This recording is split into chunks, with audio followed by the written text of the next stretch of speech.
Hello, tu m'as entendu discuter avec les équipages en anglais et tu t'es demandé est-ce que ça c'est vraiment de l'anglais? La réponse est oui et non. On utilise un langage codé, ça s'appelle la phraséologie. C'est un langage qui est fait de mots courts, précis pour limiter les ambiguïtés dans la communication entre pilotes et contrôleurs aériens. Aujourd'hui, par exemple, je te propose 5 mots de la phraséologie et je t'expliquerai ce que chacun de ces mots veut dire en français et en anglais. Le premier mot, c'est Roger. Si je dis à un pilote, par exemple, expect 10 minutes delayed your traffic, donc prévois 10 minutes de retard à cause du trafic, et que le pilote me répond Roger, ça veut tout simplement dire j'ai bien reçu. Le deuxième mot, ça va être Wilco, c'est la forme courte de will comply.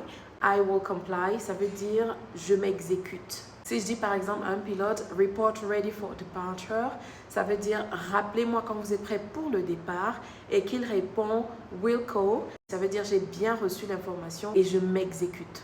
La troisième et quatrième expression, c'est affirm et negative, qui est un peu l'opposé de affirm. Ça veut dire tout simplement oui et non. Si je dis à un pilote, par exemple, confirm your call sign is Camerco 232, et qu'il me réponde affirm, ça veut dire oui, je confirme que mon indicatif d'appel c'est Camerco 232, ou alors negative, ça veut dire non, mon indicatif d'appel n'est pas Camerco 232. Le dernier mot c'est standby, on l'utilise énormément, ça veut dire attends un instant, je te reviens. Si par exemple un pilote me demande l'autorisation ou bien mon approbation pour repousser son avion au parking et que je dis stand-by, ça veut dire attendez un instant, je vous reviens. Si cette vidéo t'a plu, n'hésite pas à me le dire en commentaire et j'en ferai beaucoup d'autres.